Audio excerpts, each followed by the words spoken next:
하나님 감사합니다. 저희들이 오늘 일주일 중에서 하루를 구별해서 아버지 앞에 나왔습니다. 저희들이 드리는 예배가 하나님께서 기쁘게 받으시는 예배가 되기를 소원합니다. 우리의 예배를 받아 주시옵소서. 예수님 이름으로 기도드리옵나이다. 아멘.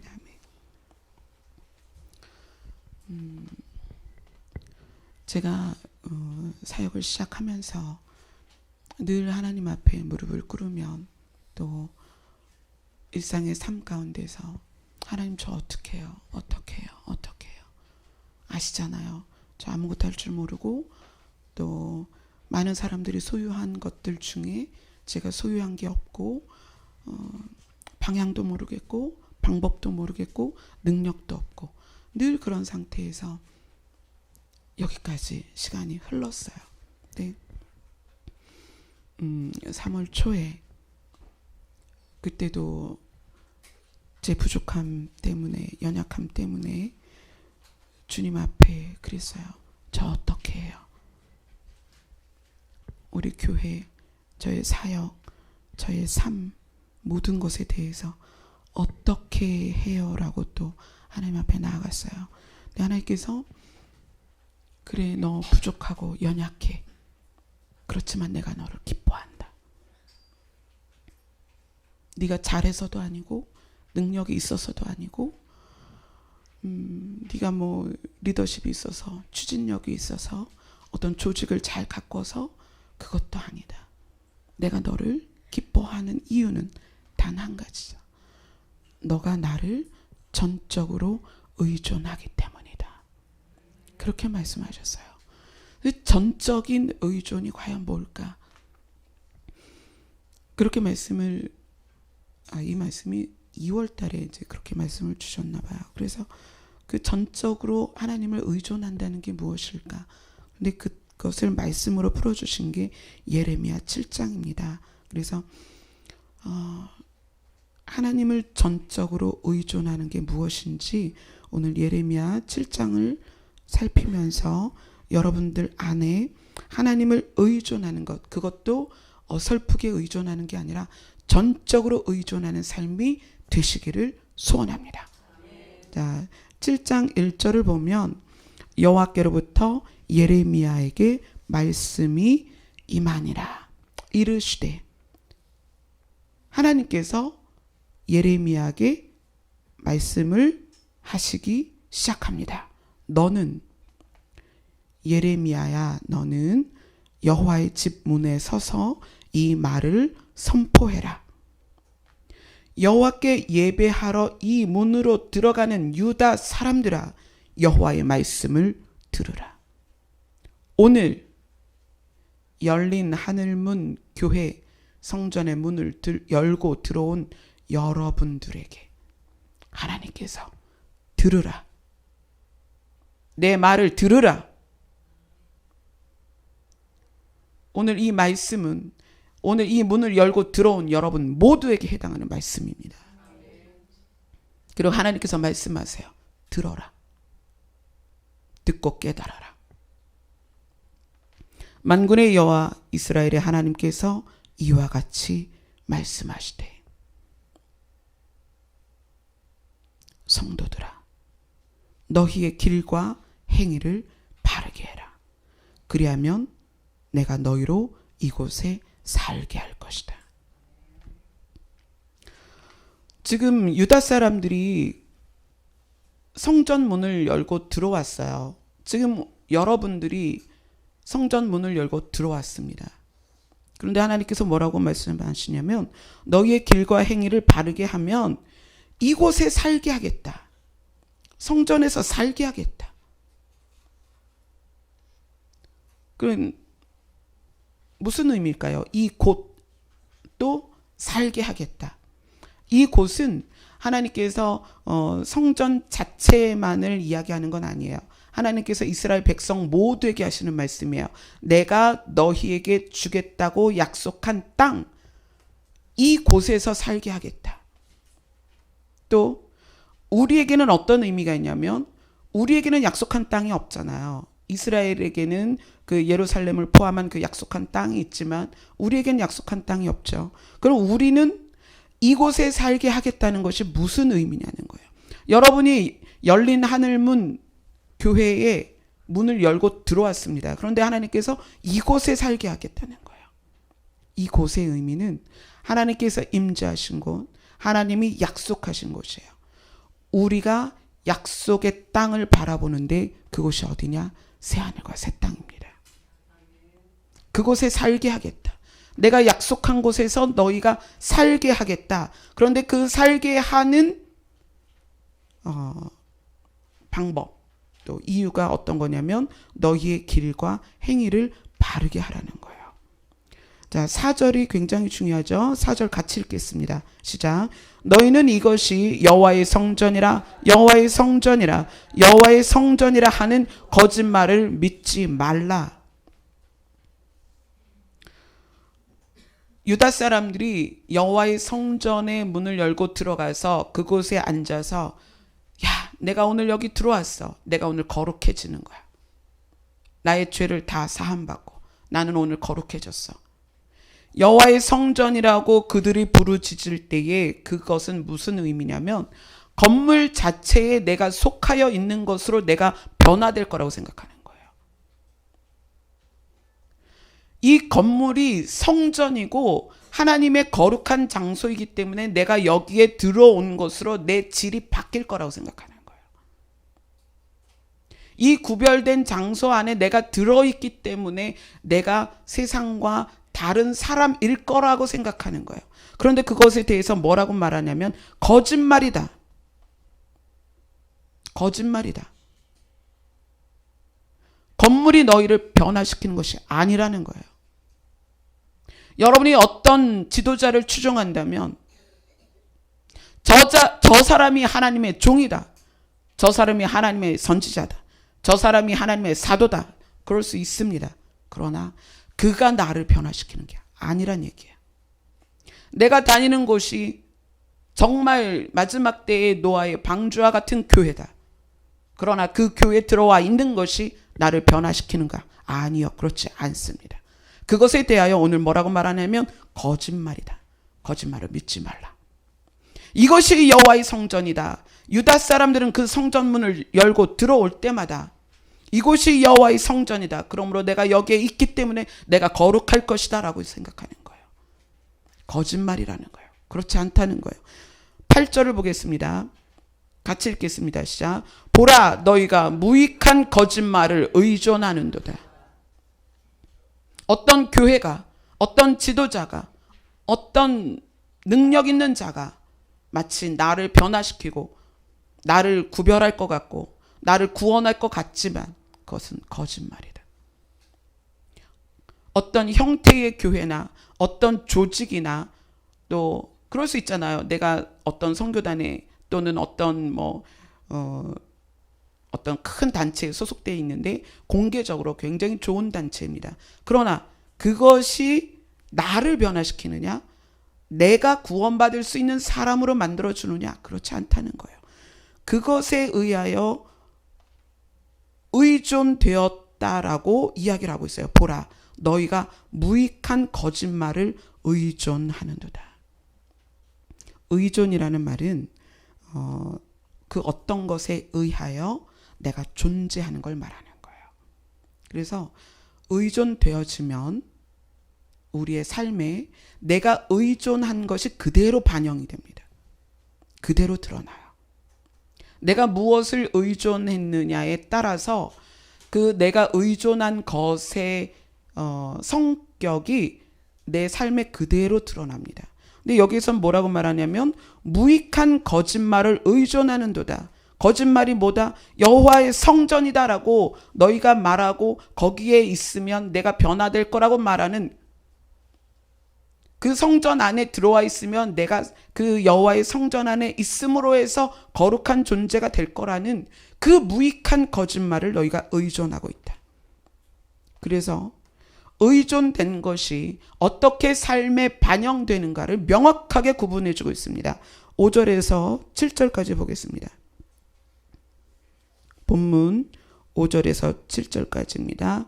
의존된 것이 반영이 되어 시작. 너희가 만일 길과 행위를 참으로 바르게 하여 이웃들 사이에 정의를 행하며 이방인과 고아와 과부를 압제하지 아니하며 무죄한 자의 피를 이곳에서 흘리지 아니하며 다른 신들 뒤를 따라 화를 자초하지 아니하면 내가 너희를 이곳에 살게 하리니 곧 너희 조상에게 영원토록 준 땅이니라.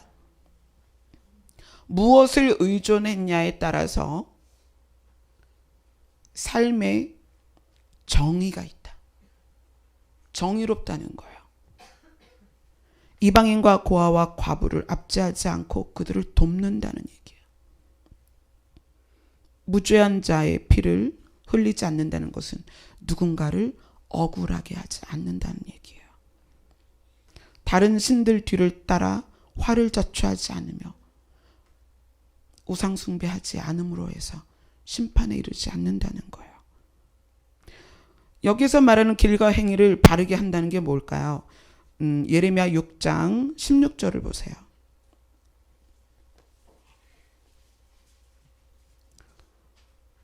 예레미야 6장 16절 같이 읽습니다. 시작. 여호와께서 이와 같이 말씀하시되 너희는 길에 서서 보며 옛적 길 곧 선한 길이 어디인지 알아보고 그리로 가라. 너희 심령이 평강을 얻으리라 하나 그들이 대답하여 우리는 그리로 가지 않겠노라 하였으며. 길과 행위를 바르게 하라고 지금 하나님께서 말씀하셨는데 그 길이 무엇인지를 16절에서 이야기를 해줘요. 여호와께서 이와 같이 말씀하시되 너희는 길에 서서 봐라. 옛적 길, 곧 선한 길이 무엇인지 분별하여 보고 거기로 가라. 그 옛적 길이 무엇일까요? 옛적 길, 선한 길이 뭔지 알아야 길을 분별할 거 아니에요. 그럼 그 옛적 길이라는 것은 예레미야 시대의 조상의 길을 말하는 거예요. 예레미야 시대에 이스라엘 사람들이 그 조상으로부터 교훈으로 삼았던 길, 그게 옛적 길이고 선한 길입니다. 그럼 그 옛적 길이고 선한 길이 뭔지 예레미야 안에 있겠죠. 그죠? 2장으로 갑니다. 앞으로.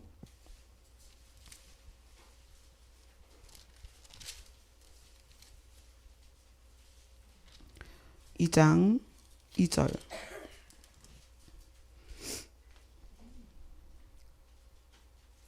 그 옛적 길이 뭘까요? 그 길을 찾아야 되죠. 2장 2절을 다 같이 읽습니다. 시작. 가서 예루살렘의 귀에 외칠지니라. 여호와께서 이와 같이 말씀하시기를 내가 너를 위하여 내 청년의 때의 인애와 내 신혼 때의 사랑을 기억하노니 곧 씨 뿌리지 못하는 땅 그 광야에서 나를 따랐음이니라. 그 옛적 길이 뭐냐면 씨를 뿌릴 수 없는 그 척박한 광야에서 먹을 것도 없고 물도 없는 그 광야에서 어떤 것도 생산할 수 없는 그 광야에서 하나님을 따랐다는 거예요. 그것이 옛적 길이고 선한 길입니다. 이스라엘 백성이 애굽에서 나와서 약속하신 그 가나안 땅을 향하여 갔던 그 길, 어떤 길? 여호와 하나님만을 따라갔던 길. 그게 옛적 길이라는 거예요. 너희 조상이 갔던 그 길을 기억해라. 그 길을 따라가라. 그것이 옛적 길이다. 그리고 그것이 선한 길이다. 그러면 이제 이스라엘에게는 광야에서 이스라엘 백성이 모세를 따라서 그렇게 갔던 길을 옛적 길이라고 한다면 예수님도 우리에게 그 길을 가르쳐 주시겠죠. 예수님 뭐라고 그러셨어요? 내가 곧 길이다. 내가 곧 길이다. 내가 곧 진리다. 내가 곧 생명이다. 나를 따라와라. 계시록을 보겠습니다.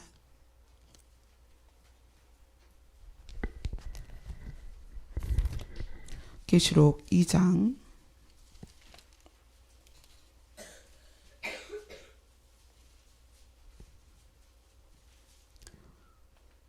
12장 4절에서 5절 같이 읽겠습니다. 시작.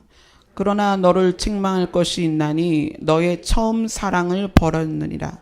그러므로 어디서 떨어졌는지를 생각하고 회개하여 처음 행위를 가지라. 만일 그리하지 아니하고 회개하지 아니하면 내가 내게 가서 내 촛대를 그 자리에서 옮기리라. 성경은 지속적으로 우리가 무엇을 바라보고 있는지를 우리에게 이야기를 하고 있습니다. 왜냐하면 우리가 바른 길을 가야 하기 때문에, 우리가 방향을 놓치지 말아야 하기 때문에, 우리가 길을 잘못 들어서지 말아야 하기 때문에, 만약에 길을 잘못 들어섰다면 돌이켜야죠. 그게 뭐예요? 회개입니다. 우리가 길을 가는데 방향을 잘못 들어서서 엉뚱한 길로 가요. 그럼 어떻게 해요? 길을 바꿔야죠. 바꿔서 가야 할 길로 가야 됩니다. 그것이 회개입니다. 그래서 처음 사랑, 처음 행위를 가져라. 그것이 옛적 길이고 선한 길입니다. 그런데 그것에 대해서 우리가 좀 더 구체적으로 알아야 될 거 아니에요. 그죠? 계시록 14장으로 갑니다.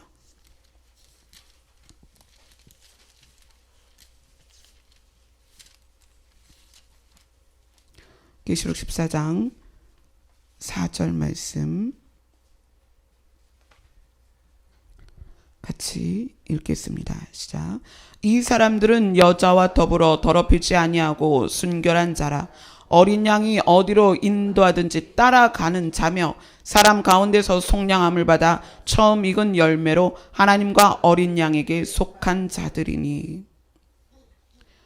옛적 길, 선한 길, 또 우리가 가야 할 길, 너희의 길과 행위를 바르게 하라. 여기서 길은 우리가 조명하고 따라가야 할 길이 무엇이냐면 바로 예수 그리스도라는 거예요. 그 예수님이 어린 양으로 표현되어 있죠. 어린 양이 어디로 인도하든지 어떻게 따라가는 것. 따라가는 것. 아까 예레미야에서는 그 옛적 길을 광야의 길이다 그렇게 얘기를 했어요. 그리고 여기에서는 그 길이 어린 양이다. 그리고 광야에서 길을 하나님을 따라가는 길이다. 여기에서 계시록에서는 예수님을 어떻게 따라간다. 쫓아간다는 거예요. 그래서 동일한 선상에서 동일한 방향으로 동일한 목적지로 간다는 얘기예요. 여러분이 말씀을 들으면서 지속적으로 여러분 자신을 살펴보세요. 내가 어디로 가고 있고 누구를 따라가고 있으며 목적지가 어디인가 계속 생각하면서 또 말씀을 보겠습니다. 요한계시록 15장입니다. 15장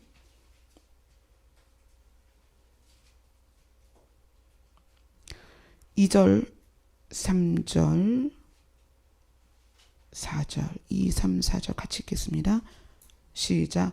또 내가 보니 불이 섞인 유리바다 같은 것이 있고 짐승과 그의 우상과 그의 이름의 수를 이기고 벗어난 자들이 유리바다 가에 서서 하나님의 검은고를 가지고 하나님의 종 모세의 노래 어린 양의 노래를 불러 이르되 주 하나님 곧 전능하신 이시여 하시는 일이 크고 놀라우시도다.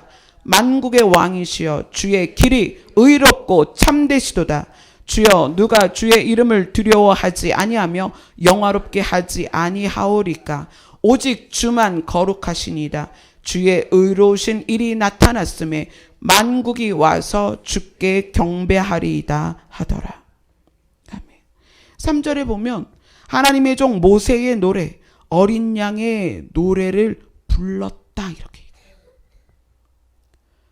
이스라엘 백성이 척박한 그 광야에서 모세를 따르고 그리고 어린 양이신 예수 그리스도를 따랐던 자들이 모세의 노래와 어린 양의 노래를 불렀다는 거예요. 언제 부르냐면 마지막 대접재앙이 쏟아지기 직전에 그들이 노래를 부릅니다.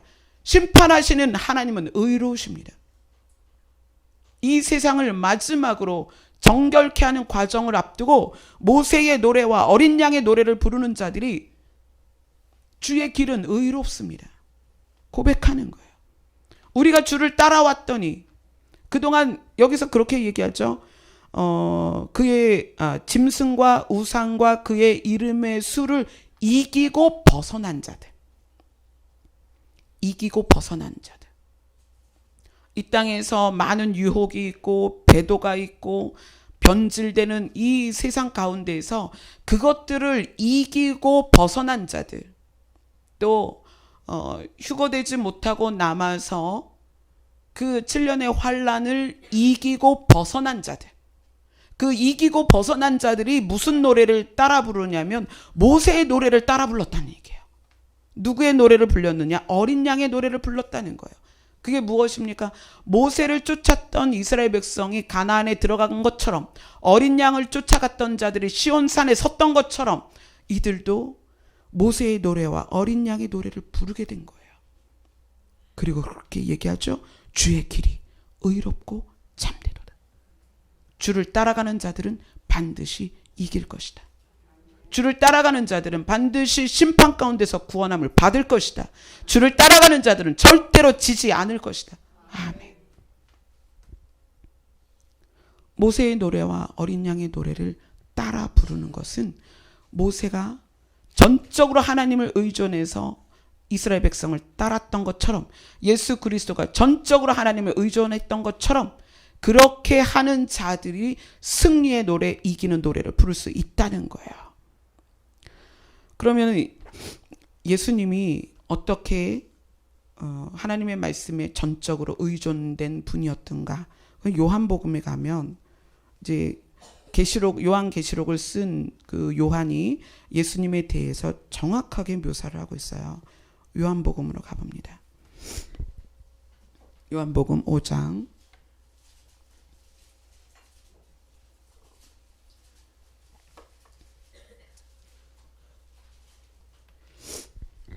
요한복음 5장 19절입니다.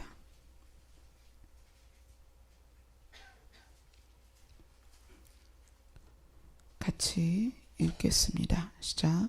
그러므로 예수께서 그들에게 이르시되 내가 진실로 진실로 너희에게 이르노니 아들이 아버지께서 하시는 일을 보지 않고는 아무것도 스스로 할 수 없나니 아버지께서 행하시는 그것을 아들도 그와 같이 행하느니라.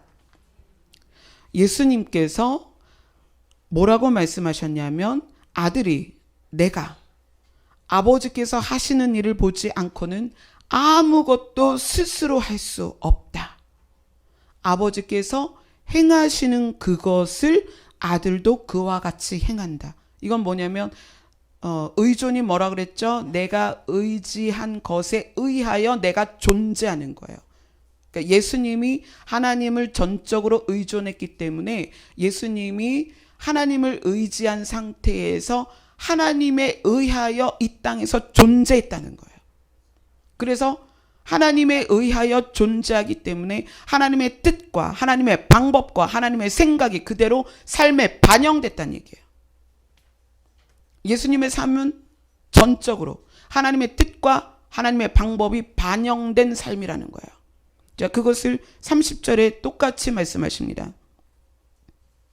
30절, 요한복음 5장 30절입니다. 같이 읽겠습니다. 내가 아무것도 스스로 할 수 없노라.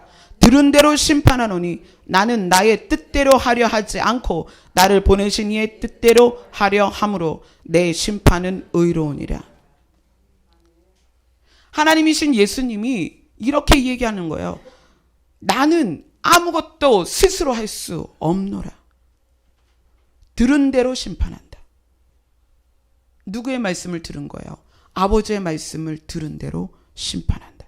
나는 나의 뜻대로 하려 하지 않고 나를 보내시니 아버지 하나님의 뜻대로 하려 함으로 내 심판이 의롭다. 하나님을 전적으로 의존했던 예수 그리스도의 삶은 하나님의 뜻, 하나님의 방법, 하나님의 길, 그것이 그대로 반영됐다는 얘기예요. 그러면서 우리가 아까 나눴던 부분을 예수님이 직접 설명하십니다.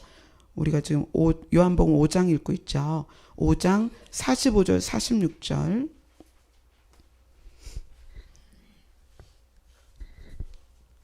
45절 46절 같이 읽겠습니다. 시작.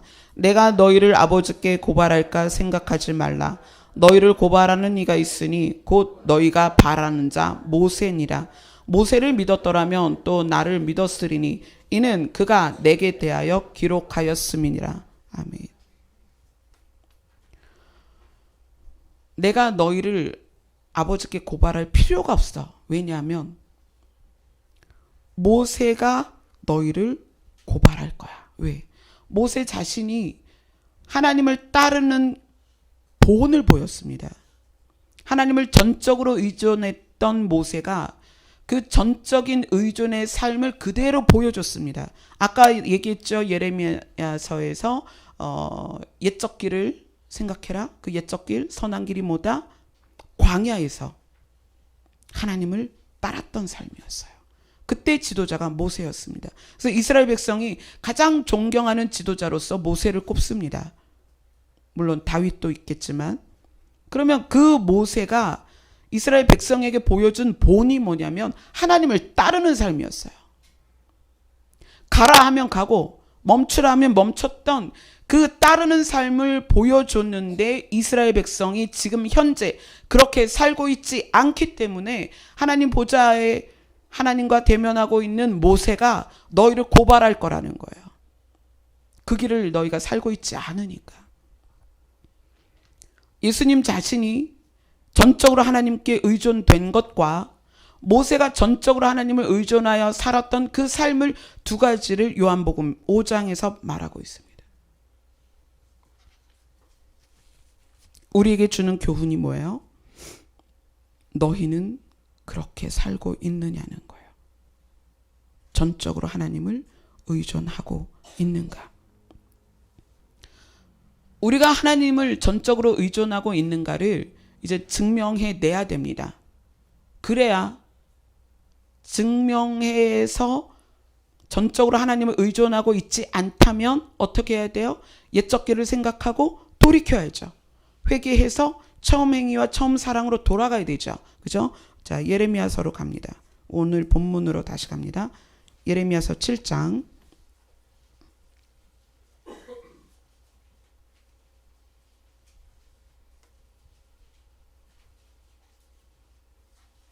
예레미야서 7장 8절에 너희가 무익한 거짓말을 의존하였다.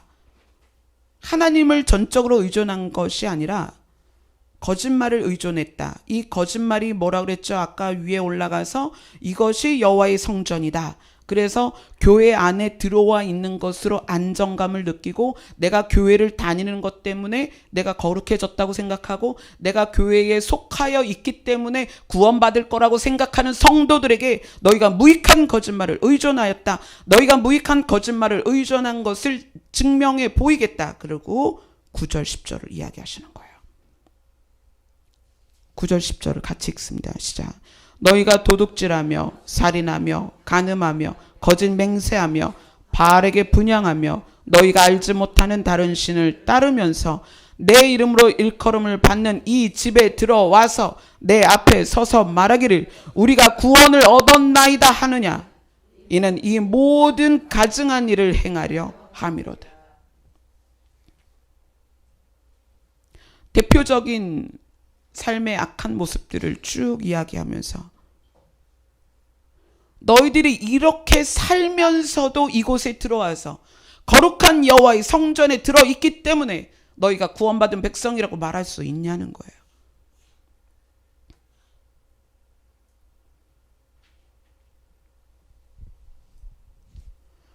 이것이 우리의 현실입니다. 예레미야가 하나님으로부터 음성을 듣고 성전문에 들어가는 그들에게 외쳐 부르는 이 말씀이 2018년도 우리 한국 교회, 전 세계 교회의 현재 모습이라는 거예요. 의존된 것은 의존하고 있는 것에 의하여 존재하기 때문에 삶에 반드시 반영이 됩니다.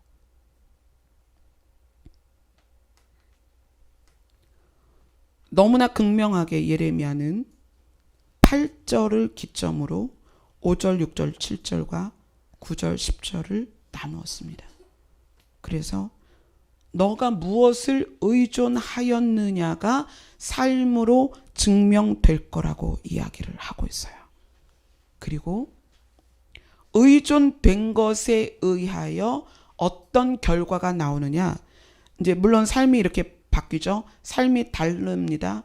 삶의 모습이 달라요. 성경은 그걸 뭐라고 말하냐면 열매 이렇게 이야기했죠. 예수님이 열매로 그 나무를 알 것이다. 지금 가로수나 이런 걸 보면은 이제 막 눈이 나무의 가지에 눈이 생기죠. 산에 가면 어떤 나무인지는 몰라요.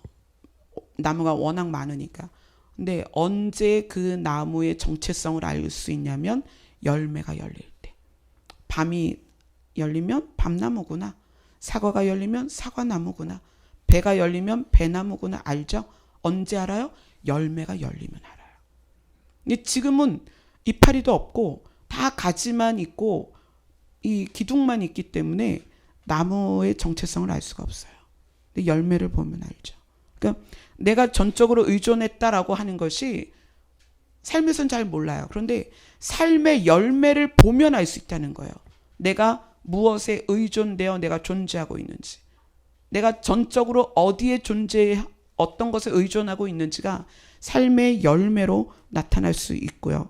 그 다음 또 하나, 내가 무엇을 의존하고 있느냐는 예레미야서 6장 16절 아까 읽은 곳에서 증명할 수 있는 방법을 보여주고 있어요. 예레미야서 6장 16절에 이렇게 얘기합니다. 여호와께서 이같이 말씀하시되 너희는 길에 서서 보며 옛적 길 곧 선한 길이 어디인지 알아보고 그리로 가라.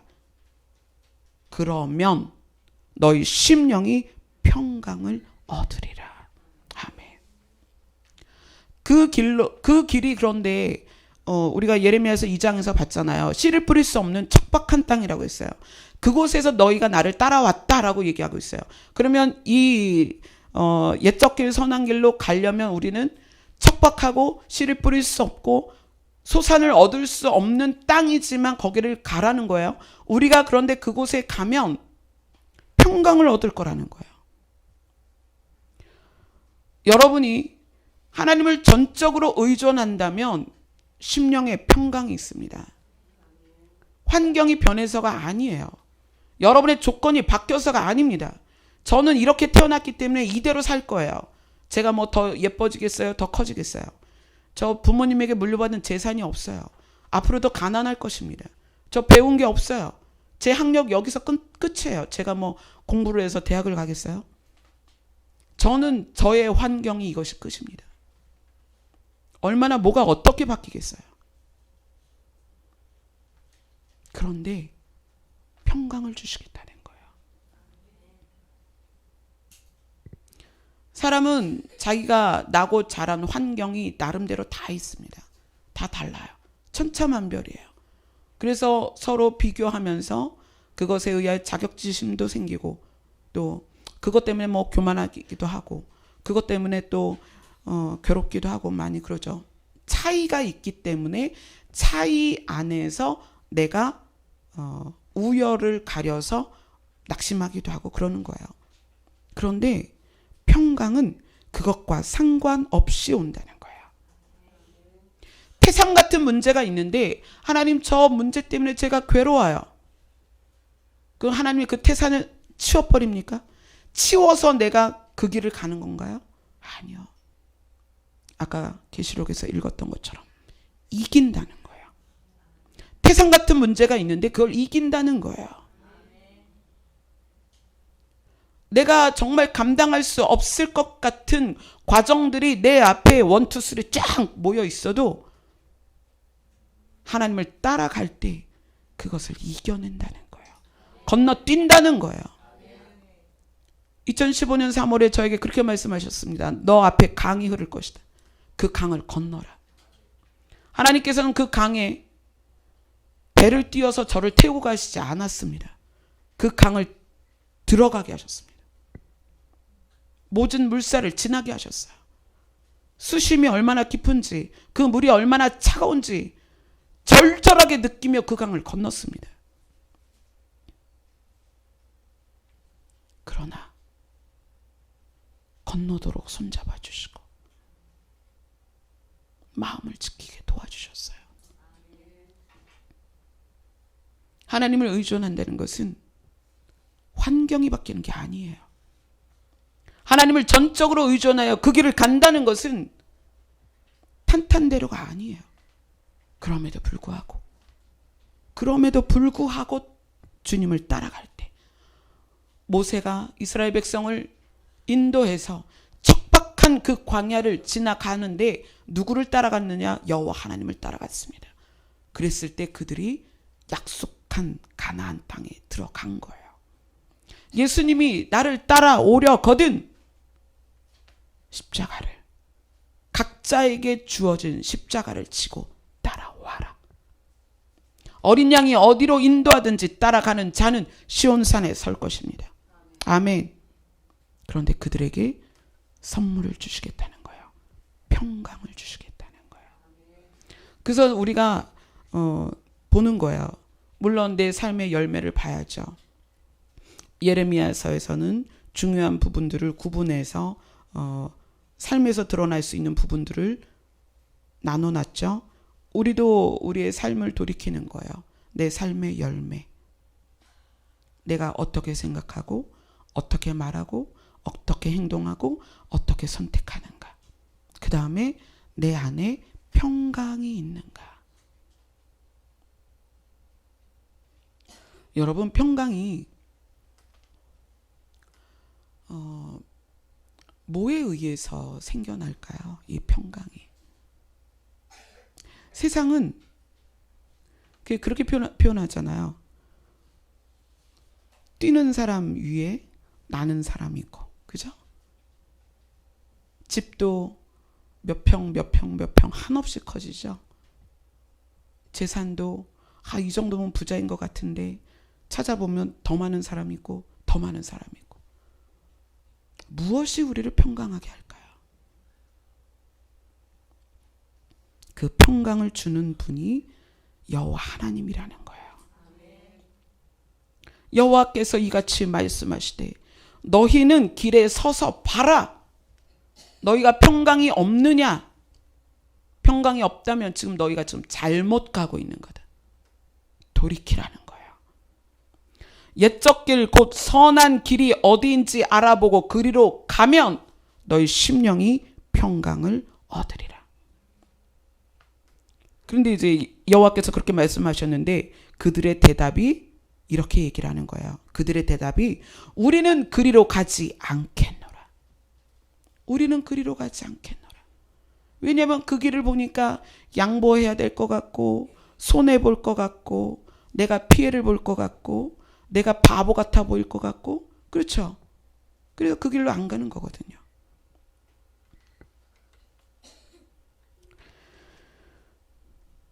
모세의 삶과 예수 그리스도의 삶을 성경에서 보여주면서 그 길이 선한 길이고 그 길로 가야 너희들이 살 수 있고 그 길로 가면 너희가 평강을 얻을 거다 라고 이야기를 해주시는데, 저는 여러분들에게 각자의 리트머스 종이를 가졌으면 하는 바람이 있습니다. 많은 분들하고 이렇게 대화를 하다 보면 그분들이 공통적으로 저에게, 그러니까 개인적으로 저에게 요구하는 요구치가 있어요. 어떤 거냐면 변하지 마세요. 근데 변하긴 변했어요. 좀 예뻐지지 않았어요? 제가 유튜브로 이제 계속 동영상이 올라가다 보니까 그 신경이 쓰이는 거예요. 그래서 뭐 원판은 못 고치잖아요. 원판 불변의 법칙이 있죠. 원판은 안 바뀌니까 어떻게 해야 좀 더 보는 사람이 혐오스럽지 않을까 그런 노력은 해요. 그런 게 이제 좀 변하겠죠. 그리고 방송 장비라든가 또 방송 시스템이라든가 이런 건 좀 변화를 하죠. 그분들이 저에게 말하는 변하지 마세요는 질의 변화예요. 질. 그거를 정확하게 변질 이렇게 말하죠. 변질되지 말라는 거죠. 그래서 제가 고민을 했었어요. 예전에 지하교회에서 저희 목사님 돌아가시기 전에 우리 성도들에게 공개하는 유언장을 쓴 적이 있었어요. 물론 여러분들 거의 다 보셨을 텐데, 그 유언장을 써놓고 그거를 읽으면서 저 자신을 다듬죠. 그런데 그러면서도 시간이 지나면서 제 자신이 정말 내가 변질되고 있는가를 알 수 있는 기준이 있었으면 좋겠다. 그게 뭘까? 혼자 고민했습니다. 여러분 이제 과학 시간에 리트머스 종이를 가지고 그 액체가 산성이냐, 알칼리냐, 간상성이냐, 알칼리냐, 이런 거 리트머스 종이 넣어서 알아보잖아요. 과연 나는 어떤 것을 통해서 내 자신이 변질되고 있다는 것을 알아챌 수 있을까? 그 기준점을 제가 가지고 있지 않으면 저도 모르게 저 자신이 변질될 수 있거든요. 그때 생각한 것이 이런 구체적인 예를 생각을 했어요. 예를 들어서 한동안은 이제 제가 교회에서 1년을 숙식을 했으니까 2016년도에 그랬죠. 15년 11월에 이사 와서 2016년도 1년을 교회에서 숙식을 했어요. 그러다 보니까 이제 주중에 하는 일이 음식물 쓰레기 비우고 그걸 닦고 주방 청소하고 화장실 청소하고 늘 정리하고 그런 일을 쭉 했어요.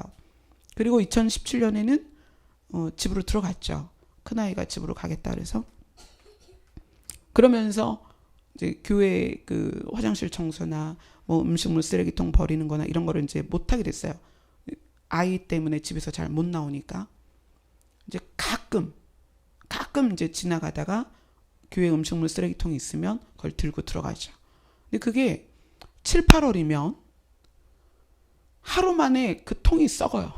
하루 만에. 음식물을 수거해 가도 그 밑에 그 액체가 고여 있으니까. 그럼 그거 닦아내는 건 엄청 고역이죠. 근데 제가 어느 날 그걸 닦으면서 그런 마음을 주시는 거예요. 너 성도가 한 1000명 돼도 음식물 쓰레기통 네가 닦을 수 있겠냐? 순간 그런. 제가 닦으면서 그러면 그랬다가 잠깐만요. 그러며 했다가 잠깐만요. 그때도 제가 이런 마음으로 할까요? 성도가 예를 들어서 한 200명 됐어요. 그런데 제가 음식물 쓰레기통을 들고 들어와서 룰루랄라 하면서 닦을까? 제 마음을 살피는 거예요. 지금은 내가 이거를 기쁘게 하고 있는데 그때도 내가 기쁘게 할까? 혹시 내가 교회가 성장한 후에 음식물 쓰레기통을 막 이렇게 들고 올라와서 닦으면서 콧김을 팍팍 내쉬면서 내가 말이야 아직도 이걸 해야 돼? 그럴 수 있죠. 충분히 그럴 수 있어요. 화장실 쓰레기통을 비우는데 제가 그걸 비우면서 내가 아직도 이걸 해야 돼? 성도가 몇 명인데 집사가 몇 명인데 라고 생각할 수 있겠다는 거예요. 제가 그날 그거를 닦으면서 자신이 없는 거예요. 큰일 났어요. 하나님, 저도 그렇게 될 수 있겠어요. 충분히. 그렇잖아요, 여러분. 저 사랑하시니까 막 못하게 하고 막 그렇게 그럴 수 있잖아요. 그러면 그것을 제가 받아들여서 당연하게 그럴 수 있죠. 그래서 제가 그것을 기준으로 삼았어요. 어떤 상황에서 제가 청소를 하든 화장실 휴지통을 비우든 음식물 쓰레기통을 딱 든 그 상황에서 제가 그 행위로 인하여 마음이 상한다면 전 변한 거예요. 변질된 거예요. 그래서 그것이 저의 리트머스 종이에요. 그래서 그거를 묵상하고 저는 그때 되게 충격을 받았어요. 이렇게 변질되는 거구나, 사람은. 나도 그럴 수 있고 누구든 그럴 수 있겠구나. 그리고 나서 목사님하고 전도사님, 이정덕 전도사님에게 개인적으로 그 얘기를 해드렸어요. 나는 그것이 나의 기준점이다. 뭐 기도를 몇 시간 못하고 뭐 이런 게 아니라 내 마음이 그러한 일을 하면서 불평이 생기거나 화가 난다면 나는 변질된 거다. 목사님도 전도사님도 이것이 기준점이 되었으면 좋겠다. 교회가 어떻게 성장하든 얼만큼 성장하든 상관없이 우리의 마음이 바뀌지 않았으면 좋겠다. 며칠 전에 여자 전도사님이 오셨어요. 그분은 저하고는 레벨이 달라요. 많이 공부하신 분이고 남편이 카이스트 교수님이시고 그러니까 외국에서 오시는 선교사님들, 외국 선교사님들을 바로 통역해서 그 설교를 통역하시는 분이고 그런 분이세요. 그분과 대화하면서 이걸 말씀드렸어요. 저는 그럴 수 있는 존재고 그래서 저 안에 리트머스 종이를 가지고 있습니다. 그러니까 목회 선배로서 이야기를 해달라고 그래서 그 말씀을 드렸어요. 얼만큼 기도하고 어떤 강단에서 설교하고 얼마나 많은 회중 앞에서 하나님의 말씀을 선포하고 이게 아니라 마음이 변하지 않는 것. 그것이 초심이기도 하고 처음 행위이고 예수님을 쫓았던 처음 사랑이에요. 그것을 벗어나면 어떻게 해요? 돌이켜야 되는 거예요. 그것이 회개입니다. 그리고 다시 바른 길로 가야 되는 거예요. 여러분 자신 안에 그런 기준점을 하나씩 가지셨으면 좋겠어요.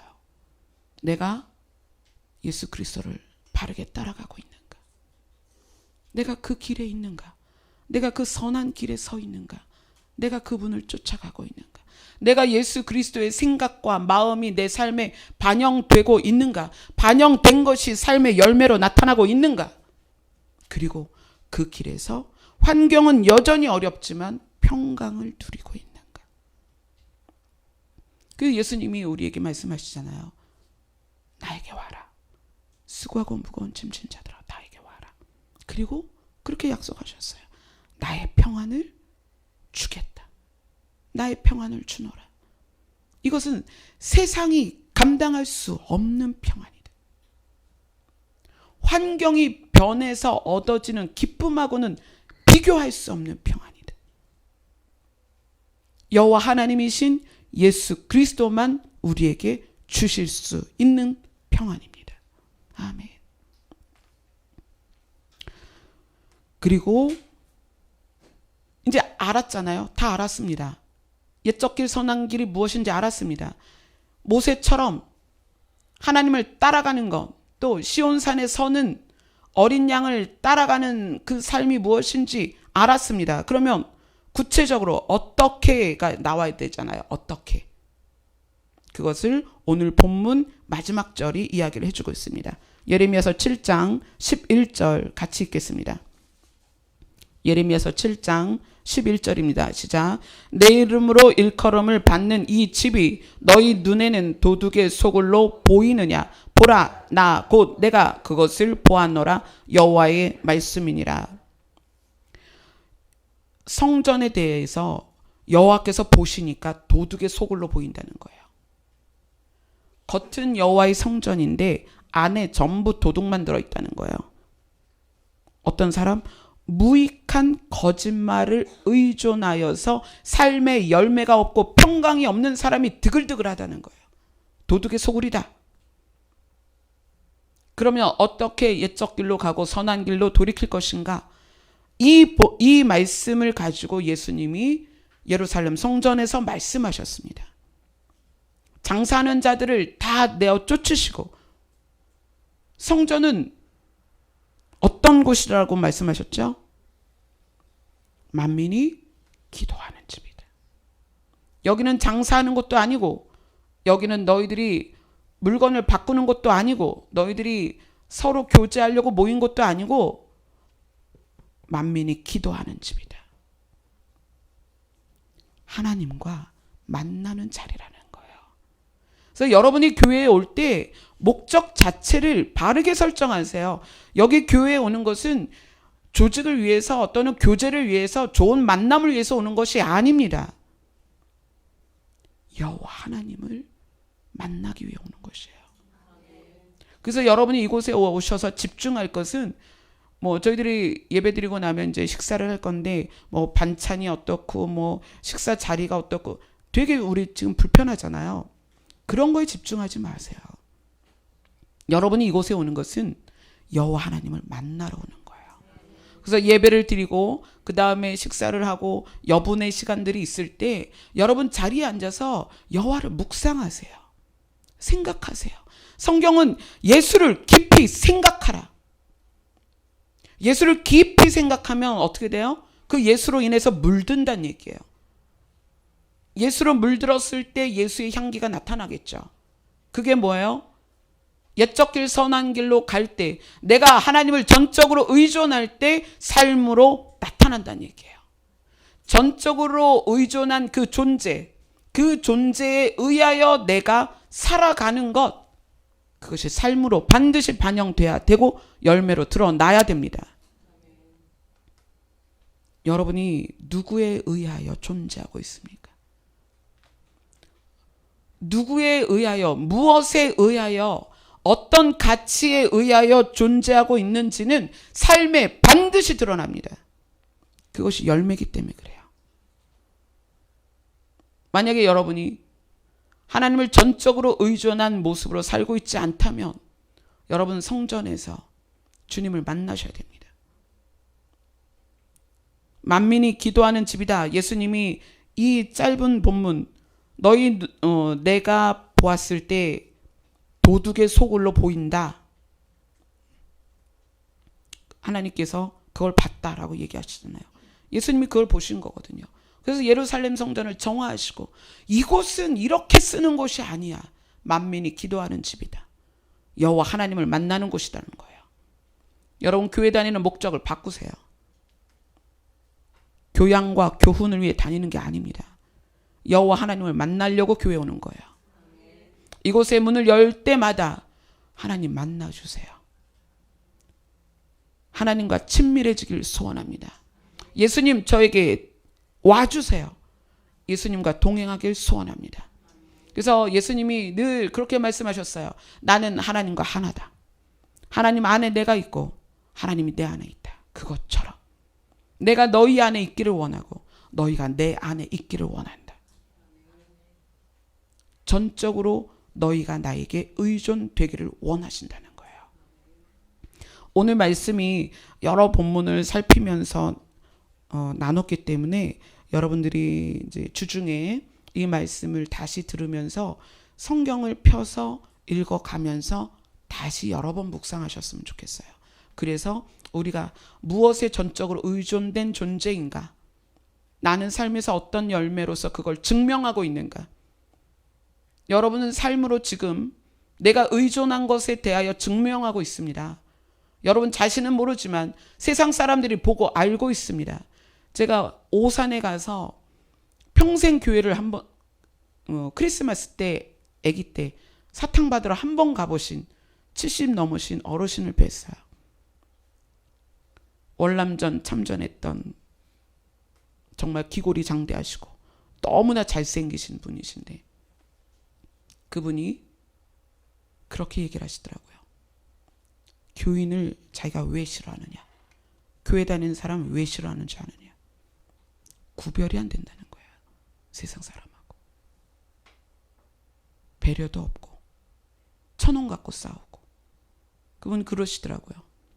내 친구 중에 장로가 새 놈이라고.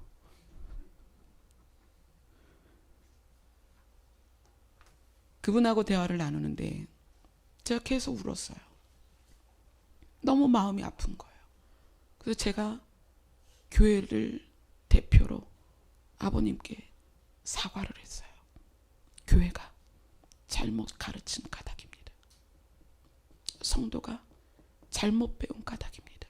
그 아버지를, 그분께서 하나님을 밀어내고 교회를 밀어내고 그 마음 안에 교회 다니는 사람을 밀어낸 이유가 그분의 강팍함이 아니에요. 뭐예요? 성도가 성도답지 못했기 때문이에요. 교회가 교회답지 못했기 때문에 그분께서 평생 동안 밀어내신 거예요. 그분이 그러시더라고요. 태극기 집회에 굉장히 열심히 나가시는 분이에요. 이제 월남전 참전하셨던 분이라 고엽제 활동도 많이 하시는 분이에요. 태극기 집회 가면 대부분이 교인들이다. 우리나라 역사가 교인들과 끊어낼 수가 없다. 그렇지만 내가 교인들하고는 얘기를 안 한다. 그러면서 가식적이다. 외식적이다. 자기만 한다. 배려하지 않는다. 욕심만 부린다. 제가 너무 마음이 아파서 그 어르신과 대화하는 내내 울었습니다. 울면서 대신 사과했어요. 죄송하다고.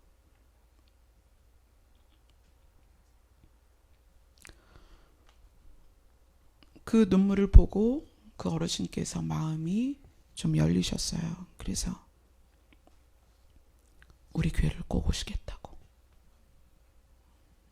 그리고 그 어르신 그 땅에 오디 나무가 있는데 오디가 굉장히 많이 열린대요. 오디 익을 때 오디 따러 꼭 오라고 삼겹살 구워주신다고. 그래서 오디를 먹는 것보다는 삼겹살이 필요해서 가려고요. 그분이 나중에 연락을 받았는데 어떤 여자가 왔는데 그 눈이 너무 슬퍼 보여서 당신이 눈물을 참느라고 혼났다 그러셨다는데